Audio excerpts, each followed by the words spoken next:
A frozen world where survival teeters on a knife's edge. The year is 30,000 BC. Glaciers crawl across continents. Predators lurk in the shadows, and humans, fragile, scattered, vulnerable, cling to fire for warmth. Then, against all odds, a predator steps closer to the flames. Yellow eyes reflect in the dark. Sharper teeth glint in the firelight. Instead of striking, the wolf waits.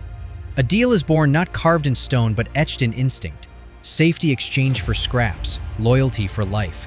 That alliance would alter the destiny of two species and eventually reshape the entire story of civilization itself. To appreciate just how radical this pact was, we need to rewind to the Ice Age. Humanity wasn't the master of the planet, not even close. We were one struggling primate species among many, clinging to survival in a hostile landscape. The last glacial maximum, which reached its peak around 26,000 years ago, wrapped much of northern Europe in ice sheets miles thick. The cold was relentless, the winters unforgiving. Now imagine this. The total human population at the time was only between 1 and 5 million. That's fewer people than fit into some modern cities. Entire humanity could have been squeezed into 50 football stadiums. To put it another way, more people watched the 2022 World Cup final in one stadium than walked the earth back then. With numbers that small, every life mattered. Yet predators stalked every valley and forest. Cave lions, cave bears, hyenas, even saber-toothed cats. These were not legends, they were everyday dangers. Hunting wasn't safer either. Prey like woolly mammoths and rhinoceroses could easily trample hunters. Armed with little more than stone-tipped spears, humans risked their lives every time they pursued food. We weren't dominant. We were lean, hungry, and constantly under threat. If you had been alive back then, the thought of forming an alliance with a predator would have sounded like madness. Wolves were among the most feared hunters in the Northern Hemisphere. They traveled in packs, moved faster, hunted better, and their senses outclassed ours at every turn. Picture a small band of hunter-gatherers, huddled around a fire in the dead of winter. Beyond the glow lies darkness, and in that darkness, movement. Wolves. Today we might picture wolves as noble, majestic creatures, but to Ice Age humans, they were terrifying competition. Wolves hunted the same prey we did, often better. They followed herds, tracked scents, and worked in coordinated packs. In many ways, they were the apex hunters we envied, but feared. Yet not all wolves behaved the same. Some packs stayed far from humans, seeing us as rivals. But a few curious wolves began lingering near human encampments. Not to attack, but to scavenge. They sniffed around the edges, stealing scraps of bone or discarded meat. These were not the boldest wolves, nor the most aggressive. In fact, their timidity may have saved them. Instead of risking death by lunging at humans, they learned to approach cautiously. Now here's where nature steps in. Those wolves who dared to get closer without attacking gained an advantage. They ate more often, survived longer, and eventually raised pups who carried the same cautious traits. Meanwhile, wolves that attacked humans faced spears and stones. Over generations, natural selection began to favor tolerance. This was not domestication as we imagine it. Nobody captured wolves and tamed them like horses. Instead, wolves domesticated themselves by adapting to a new niche, scavengers who could live alongside humans. The firelight became their testing ground. Step too close, you risked being speared. Keep your distance but stay near enough, and you gained steady food. It's a fascinating paradox. Survival of the friendliest. The fiercest wolves didn't win. The gentler, more curious ones did. Slowly, they stopped being just wolves. They were becoming something new. Something that would one day sleep at our feet, hunt at our side, and guard our homes. And all of it began with a few hungry wolves circling the fire, choosing patience over blood. Once that tentative trust took hold, something remarkable happened. The relationship shifted from scavenging to cooperation. Humans began to notice the wolves' strengths. Their sense of smell could track prey from miles away. Their hearing picked up faint sounds long before we could react. At night, their sharp eyes caught movements we missed. Imagine being a small hunting party, moving through dense forests. Alone, your group might spend days following tracks with little to show for it. With a wolf or what was becoming a proto-dog, you suddenly had a living radar system. They could find prey, follow it, and alert you to danger. In return, humans did what wolves could not. finish the kill with weapons. The exchange became mutually beneficial. Wolves reduced their risk of injury. No need to take down a mammoth head-on when humans could do the hard work. Humans, meanwhile, gained protection and efficiency. The camps that had wolves nearby slept easier. A bark in the night meant a predator or even a rival tribe was approaching. Suddenly, a fragile human band had an alarm system, bodyguard, and tracker all rolled into one. This alliance had evolutionary consequences. Groups with dogs gained survival advantages over groups without them. They could hunt more effectively, protect children, and waste less energy. Over time, the partnership spread, and dogs became humanity's first piece of living technology. Before wheels, before riding, before farming, there were dogs. And let's not underestimate the emotional bond. Humans began to see these animals not just as tools, but as companions. They weren't livestock to be herded, they were partners. That bond, loyalty, and trust was unique in the animal kingdom. For the first time in history, a predator wasn't just feared or fought, it was embraced. And the outcome would alter the path of civilization itself. This isn't just theory. We have the bones to prove it.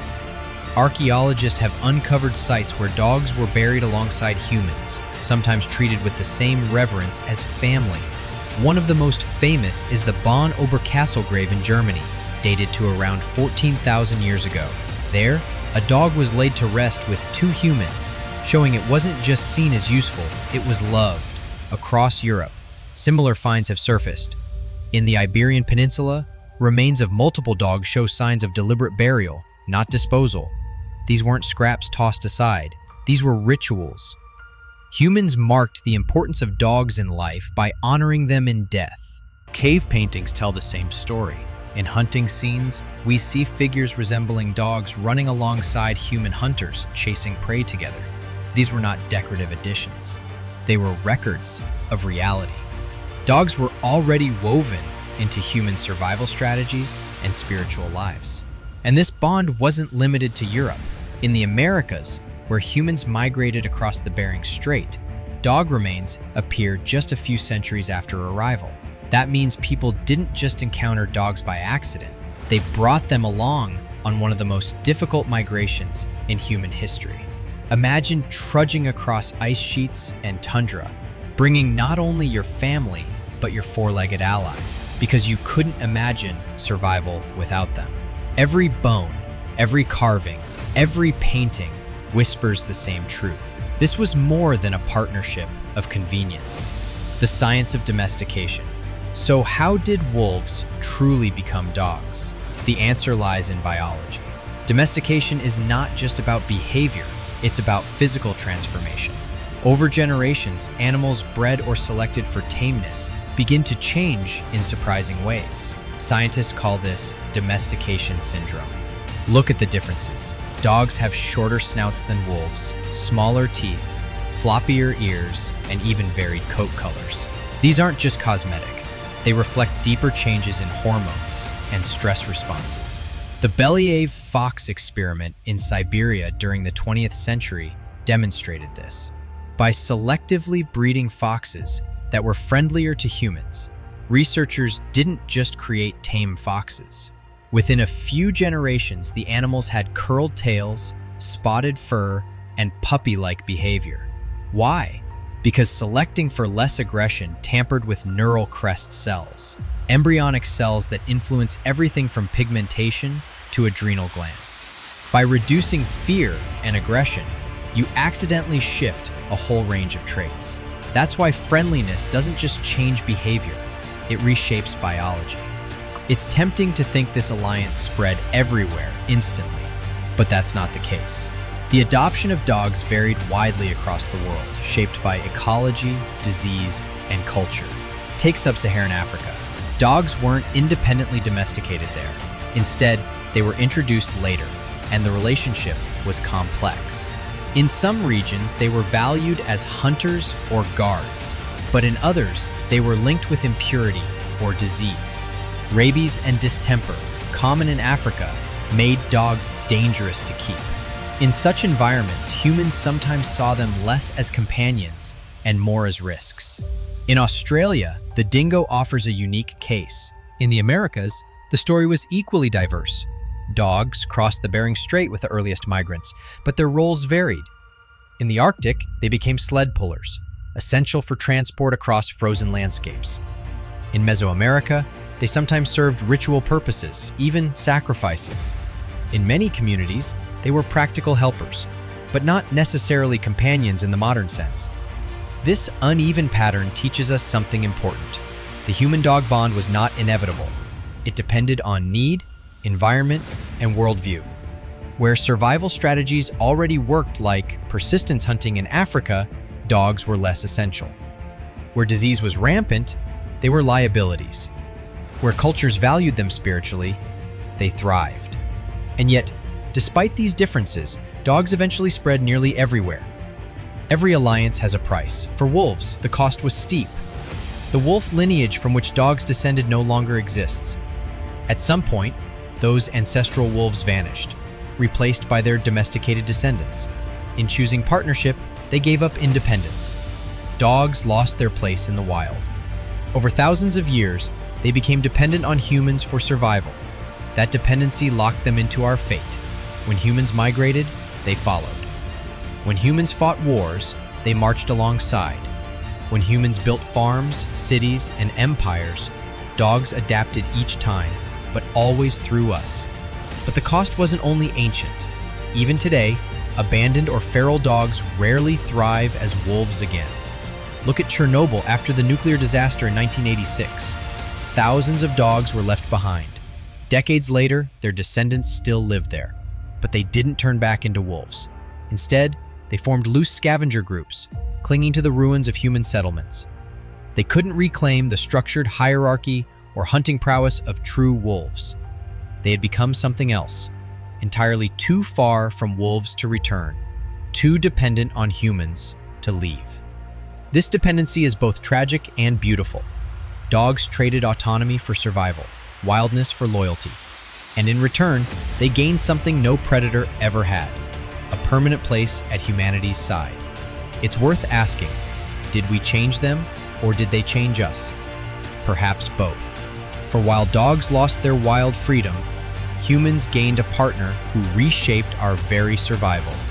The deal was costly, yes, but it created something new, a species bound to us by choice, need, and history. And once made, there was no going back. From hunters to breeds, fast forward thousands of years, and the relationship between humans and dogs transformed again. Once pure survival partners, dogs became specialized workers. As humans settle into farming societies, the need for dogs evolved. Herding, guarding, pulling, retrieving. Different regions bred dogs for different purposes. In the Middle Ages, mastiffs guarded castles. Greyhounds chased game across plains, and small lapdogs became companions of nobility. Dogs had become more than survival aids. They were reflections of human society. Every role we imagined, a breed followed. Then came the modern era. With industrialization and colonial expansion, dog breeding exploded. By the 19th and 20th centuries, selective breeding produced hundreds of distinct breeds. Each was designed for strength, speed, appearance, or temperament. A border collie's focus, a bulldog's tenacity, a chihuahua's size, all sculpted by human hands. But there was a dark side. The more humans pursued purity in breeds, the more genetic problems appeared. Inbreeding led to respiratory issues in pugs, joint problems in German shepherds, heart issues in boxers. What had begun as a survival pact turned into a showcase of human control, sometimes at the cost of the dog's health. Yet through it all, dogs never left our side. They worked on farms, marched with armies, pulled sleds in the Arctic, and even parachuted with soldiers in war. Their adaptability made them indispensable in every chapter of human progress. From the lean hunters of the Paleolithic to the pampered show dogs of today, the arc is astonishing. Dogs evolved into a mirror of ourselves, reflecting our ingenuity, our ambition, even our flaws. They are not just companions, they are artifacts of our choices. Every wagging tail carries the imprint of thousands of years of human history. The psychological bond. If dogs had only been workers or hunters, the story might have ended differently. But what cements this alliance is something deeper, the psychological bond. Science confirms what dog owners have always known, that living with dogs changes us. Studies show that pet owners, especially dog owners, have lower stress levels, reduced risk of heart disease, and even longer lifespans. Interacting with dogs increases oxytocin, the bonding hormone, in both humans and dogs.